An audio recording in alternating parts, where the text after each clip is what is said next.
Sepotong Senja untuk Pacarku, karya Seno Gumira Aji Dharma.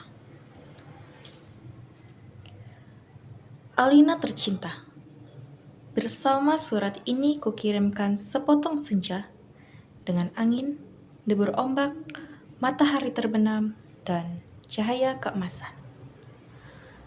Apakah kamu menerimanya dalam keadaan lengkap? Seperti setiap senja di setiap pantai, tentu ada juga burung-burung pasir yang basah, silut batu karang, dan barangkali juga perahu lewat di kejauhan. Maaf, aku tidak sempat menelitinya satu persatu.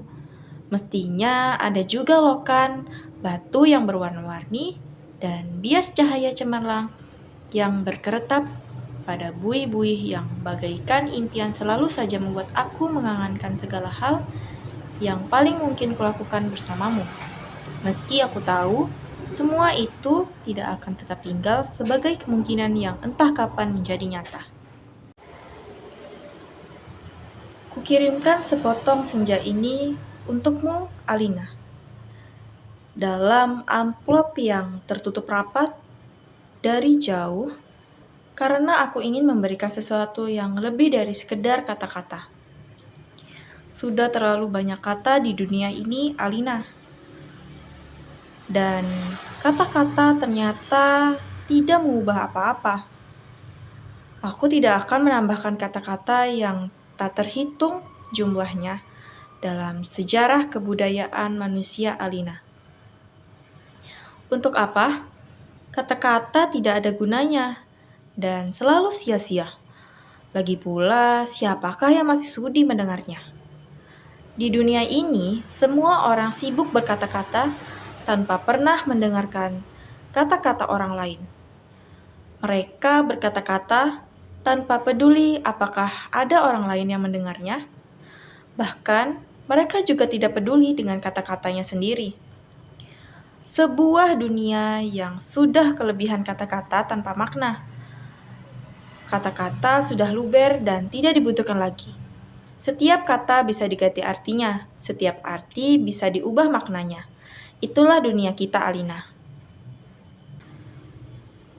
Kukirimkan sepotong senja untukmu, Alina. Bukan kata-kata cinta. Kukirimkan kepadamu sepotong senja yang lembut dengan langit kemerah-merahan yang nyata dan betul-betul ada dalam keadaan yang seperti ketika aku mengambilnya saat matahari hampir tenggelam ke balik cakrawala. Alina yang manis, Alina yang sendu, akan kuceritakan bagaimana aku mendapatkan senja itu untukmu. Sore itu, aku duduk seorang diri di tepi pantai, memandang dunia yang terdiri dari waktu, memandang bagaimana ruang dan waktu bersekutu, menjelmakan alam itu untuk mataku. Di tepi pantai, di tepi bumi, semesta adalah sapuan warna keemasan, dan lautan adalah cairan logam.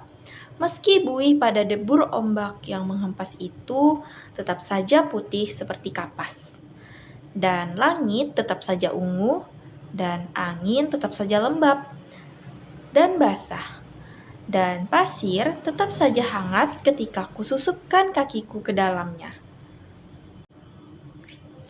Kemudian, tiba-tiba senja dan cahaya gemetar. Keindahan berkutat melawan waktu dan aku tiba-tiba teringat kepadamu. Barangkali senja ini bagus untukmu, pikirku. Maka kupotong senja itu sebelum terlambat. Kukerat pada 4 sisi lantas kumasukkan ke dalam saku.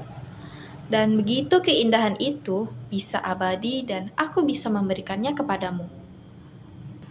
Setelah itu, aku berjalan pulang dengan perasaan senang. Aku tahu kamu akan menyukainya, karena aku tahu itulah senja yang selalu kamu bayangkan untuk kita. Aku tahu kamu selalu membayangkan hari libur yang panjang, perjalanan yang jauh, Dan barangkali sepasang kursi malas pada sepotong senja di sebuah pantai, tempat kita akan bercakap-cakap, memandang langit sambil berangan-angan sambil bertanya-tanya, apakah semua ini benar-benar telah terjadi? Kini senja itu bisa kamu bawa kemana-mana. Ketika aku meninggalkan pantai itu, kulihat orang-orang datang berbondong-bondong. Ternyata mereka menjadi gempar karena senjanya telah hilang. Kulihat cakrawala itu berlubang seperti kartu pos. Alina sayang, semua ini telah terjadi dan kejadiannya akan tetap seperti itu. Aku telah sampai ke mobil ketika di antara kerumunan itu melihat seseorang menunjuk-nunjuk ke arahku. Dia yang mengambil senja itu. Saya lihat dia yang mengambil senja itu. Kulihat orang-orang itu melangkah ke arahku. Melihat gelagat itu, aku segera masuk ke dalam mobil dan tancap gas. Catat nomornya.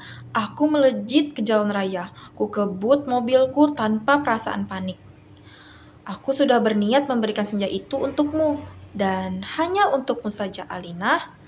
Tak seorang pun boleh mengambilnya dariku. Cahaya senja yang kemasan itu berbinar-binar di dalam saku.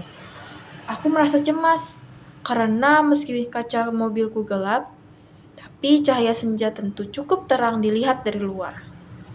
Dan ternyata cahaya senja itu memang menembus segelap celah dalam mobilku. Sehingga mobilku itu meluncur dengan nyala cemerlang ke aspal maupun ke angkasa. Dari radio yang aku setel, aku tahu berita tentang hilangnya senja telah tersebar kemana-mana. Di televisi dalam mobil, bahkan kulihat potretku sudah terpampang. Aduh, baru hilang satu senja saja sudah paniknya seperti itu. Apa tidak bisa menunggu sampai besok? Bagaimana kalau setiap orang mengambil senja untuk pacarnya masing-masing? Barangkali memang sudah waktunya dibuat senja tiruan yang bisa dijual di toko-toko, dikemasan dalam kantong plastik, dan dijual di kaki lima. Sudah waktunya senja diproduksi besar-besaran supaya bisa dijual anak-anak pedagang asongan di perempatan jalan. Senja, cuma 1.003. Di jalan tol, mobilku melaju masuk kota. Aku harus hati-hati karena semua orang mencariku. Sirene mobil polisi meraung di mana-mana. Cahaya kota yang tetap gemilang tanpa senja membuat cahaya keemasan dari dalam mobilku tidak terlalu ketara. Lagi pula di kota, tidak semua orang peduli apakah senja hilang atau tidak. Di kota, kehidupan berjalan tanpa waktu. Tidak peduli pagi, siang, sore, atau malam. Jadi, tidak pernah penting senja itu ada atau hilang. Senja cuma penting untuk turis yang suka memotret matahari terbenam. Boleh jadi hanya demi alasan itulah senja yang kubawa ini dicari-cari polisi. Sirene polisi mendekat dari belakang dan mengeras suara polisi itu memberi peringatan. Pengemudi mobil Porsche abu-abu metalik nomor 5G19658A harap berhenti. Ini polisi. Anda ditahan karena dituduh telah membawa senja. Meskipun tak ada peraturan yang melarangnya, tapi berdasarkan... Aku tidak sudi mendengarnya lebih lama lagi, jadi kulibas dia menjadi terpental keluar pagar di tepi jalan. Kutancap gas dan menyelip dengan lincah di jalanan. Dalam waktu singkat, kota sudah penuh raungan sirene polisi. Terjadi kejar-kejaran seru. Namun, aku lebih tahu seluk-beluk kota. Jalanan dengan cahaya yang berwarna-warna, gang-gang gelap yang tak pernah tercatat dalam buku alamat. Lorong-lorong rahasia yang hanya diperuntukkan bagi orang-orang di bawah tanah. Satu mobil terlempar di jalan layang. Satu mobil lainnya tersesat di sebuah kampung. Dan satu mobil lagi terguling-guling menabrak truk dan meledak lantas terbakar. Masih ada 2 polisi bersepeda motor mengejarku. Ini soal kecil, mereka tak pernah bisa mendahuluiku. Dan setelah kejar-kejaran berapa lama, kulihat senja dalam saku bajuku masih utuh. Angin berdesir, langit semburat ungu, debur ombak menghempas ke pantai. Hanya kepadamulah senja ini kuserahkan, Alina. Namun Alina, polisi ternyata tidak sekonyol yang kusangka. Di segenap sudut kota mereka telah bersiap siaga. Bahkan aku tak bisa membeli makanan untuk mengisi perutku. Di langit tanpa senja, helikopter mereka menyorotkan lampu ke setiap celuh gedung bertingkat. Aku tersudut dan akhirnya nyaris tertangkap. Kalau saja tidak ada gorong-gorong yang terbuka, mobilku sudah kutinggal ketika memasuki daerah kumuh itu. Aku berlari di antara gudang, rumah tua, tiang serta temali. Terjatuh di atas sampah, merayap tangga-tangga reot sampai seorang gelandangan menuntunku ke suatu tempat yang tak akan pernah kulupakan dalam hidupku. Masuklah, katanya dengan tenang. Di situ kamu aman. Ia merujuk gorong-gorong yang terbuka itu. Ada tikus keluar dari sana, baunya bacin dan pesing. Tengok ke bawah, kulihat kelelawar bergelantungan. Aku ragu-ragu, namun deru helikopter dengan sorot lampunya mencari-cari itu, melenyapkan rasa keraguanku. Masuklah, kamu tidak punya pilihan lain. Dan gelandangan itu mendorongku. Aku terjerembab jatuh. Bau busuknya bukan main. Gorong-gorong itu segera tertutup dan kudengar gelandangan itu merebahkan dirinya di atasnya. Lampu sorot helikopter menembus celah gorong-gorong, tapi tak cukup untuk melihatku. Kuraba senja dalam kantongku. Cahayanya yang merah keemas-emasan membuat aku bisa melihat dalam kegelapan. Aku melangkah dalam gorong-gorong yang rupanya cukup tinggi juga. Kusibakkan kelelawar bergelantungan yang entah mati entah hidup. Kulihat cahaya putih di ujung gorong-gorong. Air busuk mengalir setinggi lutut. Tetapi makin ke dalam makin surut. Di tempat yang kering kulihat anak-anak gelandangan duduk-duduk maupun tidur-tiduran. Mereka berserakan memeluk rebana dengan mata yang tidak memancarkan kebahagiaan. Aku berjalan terus melangkahi mereka dan mencoba bertahan. Betapapun ini lebih baik daripada aku harus menyerahkan senja Alina. Di ujung gorong-gorong, di tempat cahaya putih, ada tangga menurun ke bawah. Kuikuti tangga itu, cahaya semakin terang dan semakin benderang. Astaga, kamu boleh tidak percaya Alina, tapi kamu akan terus membacanya. Tangga itu menuju ke mulut sebuah gua. Dan tahukah kamu ketika aku keluar dari gua itu, aku ada di tempat mana? Di tempat yang persis sama dengan tempat aku mengambil senja itu. Untukmu, Alina, sebuah pantai dengan senja yang bagus, ombak, angin, kepakan burung, tak lupa cahaya keemasan dan bias ungu. Pada mega-mega yang berarak bagaikan aliran mimpi. Cuma saja tidak ada lubang sebesar kartu pos. Jadi meskipun persis sama, tapi pasti bukan tempat yang sama. Tempatnya saja di dalam gorong-gorong. Aku berjalan ke tepi pantai, tenggelam dalam guyuran alam yang perawan. Nyiur tentu saja, matahari dan dasar lautan yang bening dengan lidah ombak yang mendesis-desis. Tak ada Jotex, tak ada barbecue, tak ada marina, semua itu memang tidak perlu. Senja yang bergetar melawan takdir, membiaskan cahaya keemasan di tepi semesta. Aku sering malu sendiri melihat semua itu. Alina, apakah semua itu mungkin diterjemahkan dalam bahasa? Sambil duduk di tepi pantai, aku berpikir-pikir, untuk apakah semua ini kalau tidak ada yang menyaksikan?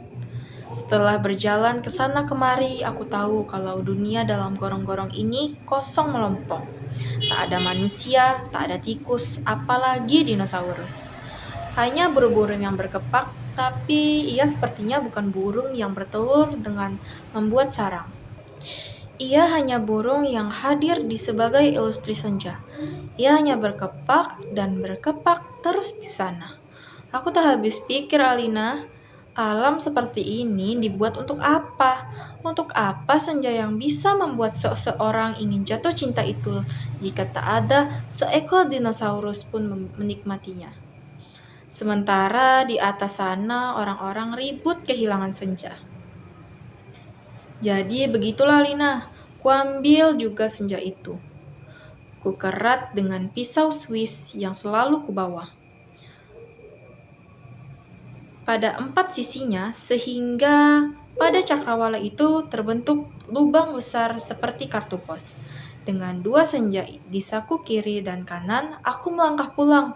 Bumi berhenti beredar di belakangku, menjadi kegelapan yang basah dan bacin. Aku mendaki tangga kembali menuju gorong-gorong, bumiku yang terkasih. Sampai di atas, setelah melewati kekelawar bergelantungan, anak-anak gelandangan berkaparan dan air setinggi lutut, kulihat polisi-polisi berhelikopter sudah pergi. Gelandangan yang menolongku juga sedang tiduran di bawah tiang listrik, sambil meniup saksofon. Aku berjalan mencari mobilku. Masih terparkir dengan baik di pasar swalayan. Tampaknya bahkan baru saja dicuci. Sambil mengunyah pizza, segera ku kebut mobilku menuju ke pantai dengan 2 senja di saku kiri dan kanan. Lengkap dengan matahari, laut, pantai, dan cahaya keemasannya masing-masing. Mobilku bagai memancarkan cahaya ilahi sepanjang jalan melayang, sepanjang jalan tol ku tancap gas dengan kecepatan penuh. Alina, kasihku, pacarku, wanitaku. Kamu pasti sudah tahu apa yang terjadi kemudian. Kupasang senja dari gorong-gorong pada lubang sebesar kartu pos itu, dan ternyata pas. Lantas kukirimkan senja yang asli ini untukmu. Lewat pos, aku ingin kamu mendapatkan apa yang kulihat pertama kali. Senja dalam arti yang sebenarnya bukan semacam senja yang ada di gorong-gorong itu. Kini gorong-gorong itu betul-betul menjadi gelap, Alina. Pada masa yang akan datang, orang-orang tua akan bercerita kepada cucu-cucunya tentang kenapa gorong-gorong menjadi gelap. Mereka akan berkisah bahwa sebenarnya ada alam lain di bawah gorong-gorong dengan matahari dan rembulannya sendiri. Tetapi semua itu tiada lagi karena seseorang telah mengambil senja itu untuk menggantikan senja lain di atas bumi. Orang-orang tua itu juga akan menceritakan bahwa senja yang asli telah dipotong dan diberikan kepada seseorang kepada pacarnya. Alina yang manis, paling manis, dan akan selalu manis, terimalah sepotong senja itu. Hanya untukmu dari seseorang yang ingin membahagiakanmu. Awas, hati-hati dengan lautan dan matahari.